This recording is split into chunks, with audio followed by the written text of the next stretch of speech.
최대와 최소라고 하는 주제를 다루게 됐는데요. 최대와 최소는 우리가 결론부터 먼저 얘기를 하고 가면 언제 가장 많이, 언제가 아니라 최대와 최소를 물었을 때 첫 번째, 그래프에서 최대 최소를 다룰 것이냐. 두 번째, 우리가 완전 제곱에서 최대 최소를 다룰 것이냐. 우리가 얘가 A, B가 실수라고 하면 여기는 0 이상, 0 이상이 될 테니까 최소 이렇게 되겠죠. 세 번째, 판별식을 쓸 것이냐. 판별식을 쓰다 보면 최대 혹은 최소가 되기 위한 어떤 조건이 나오고, 네 번째, 이거는 수하에서 배우게 되는데 산술평균, 기하평균이라고 하는 개념을 가지고 최대 최소를 다룰 수도 있고요. 최대 최소, 그리고 최대 최소에는 코시-슈바르츠 부등식이라는 것을 쓰기도 합니다. 차례차례 우리가 배울 텐데 수상 단원에서는 이 세 가지를 배울 거예요. 오늘은 그래프를 쓰냐, 완전 제곱식을 쓰냐, 판별식을 쓰냐 할 테니까, 그렇게 하려면 2차 함수에 대한 기본적인 특징들은 다들 알고 있어야 되겠죠. 가장 중요한 거 하나 강조할 점은 마이너스 2a분의 b라고 하는 것이 바로 축의 방정식이다 하는 개념을 알아놓으면 문제 풀 때 굉장히 유용합니다. 자, 이제 또 그래프를 통해서 하는데 x의 범위가 제한이 되는 경우, 먼저 2차 함수부터 먼저 하고 가죠. 2차 함수에서 최대와 최소는 그래프의 모양을 보고 하는 거죠. a가 0보다 크면 아래로 볼록이 되면서 최대는 없고 최소값이 있는데 그때가 언제냐? x축의 방정식 혹은 꼭지점에 x좌표일 때 y값. 공식 외울 필요 없고 직접 구하면 되겠죠. a가 음수라면 위로 볼록이니까 최소가 없고 뭐가 있죠? 최대만 있죠. 언제? 꼭지점에 x좌표일 때. 현재 여기는 제한 조건이 없어요. 모든 실수에 대해서 물어볼 때는 이렇게 되는데, 이제 최대 최소가 제한된 범위가 나온다는 거예요. 제한된 범위. 자, x의 범위가 제한이 되는 경우, 먼저 1차 함수 가지고 한번 해보죠. 1차 함수.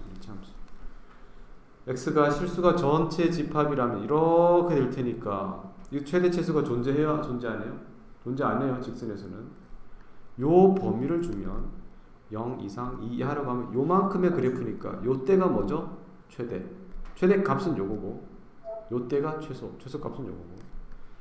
0이 빠졌어. 그러면 x 2는 들어가지만 여기는 안 들어가니까 최대는 존재하는데 최소는 존재해요? 안 해요? 안 해요. 자, 이제 제한된 범위에서 2차 함수일 때, 자, 꼭지점이 이렇게 주어졌다고 합시다. 자, 이 제한된 범위가 m이 이 제한된 범위의 사이에 꼭지점이 들어가 있을 때, 범위가 알파에서 베타까지야. 여기서 여기까지이면 그래프도 다 그리지 말고 요만큼만 그려놔요. 그러면 점 3개만 비교하면 돼요. 이 점, 이 점, 이 점. 이 중에 제일 작은 게 최소, 제일 큰 게 최대. 자, 여기도 마찬가지로 꼭지점이 이 범위 안에 들어오면 요렇게 되면서 요때가 최대, 요때가 최소가 되겠죠. 그런데 우리가 이 꼭지점이 알파의 왼쪽에 있다거나 혹은 이 꼭지점이 베타의 오른쪽에 있다거나, 즉 꼭지점이 주어져 있는 제한 변역의 바깥에 존재한다고 하면 여기는 좀 전에 봤던 직선하고 어떻게 되는 거예요? 똑같은 거예요. 헷갈릴 게 없는 거야. 중요한 건 이제 2차 함수에서 꼭지점이 제한 변역의 왼쪽에 있냐? 자, 제한 변역을 여기서부터 여기까지라고 합시다. 꼭지점이 제한 변역의 왼쪽에 있냐, 가운데 있냐, 오른쪽에 있냐. 여기는 헷갈릴 거 없어. 직선하고 마찬가지야. 이 경우는 꼭지점이 제한 변역 안에 들어올 경우는 꼭지점의 y좌표, f 알파 값, f 베타 값, 이 세 값을 구해서 최대 최소를 구해주면 돼요. 자, 그러면 연습을 이제 할 거고요.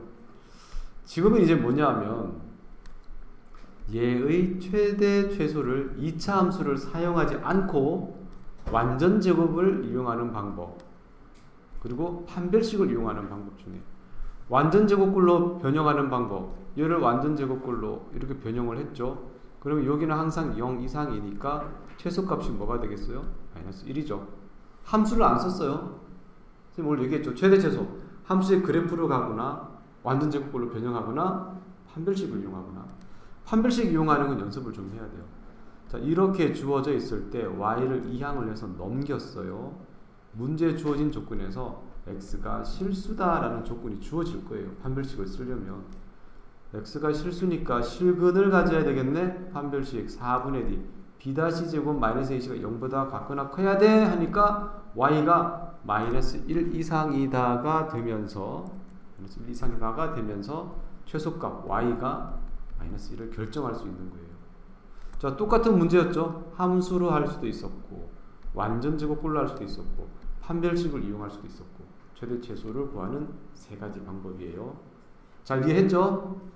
자, 판별식을 쓴다. 어떻게? y를 이항해서 방식 만든 다음에 실근이라는 조건이 있을 테니까 판별식 d를 풀어서 y 값의 범위를 구해서 최대 최소를 결정하면 되겠습니다. 자, 요 문제 지금 바로 한번 여러분들이 연습 한번 하고 넘어갑시다. 이렇게가 11단원의 핵심 개념 강의예요. 11단원 카드 3장. 첫 번째 카드 뭐? 그래프 중요한 건 뭐? 꼭지점이 변형 사이에 들어가냐 안 들어가냐. 두 번째 완전 제곱꼴. 세 번째 판별식. 이 세 가지를 이제 기본 문제 통해서 연습하겠습니다.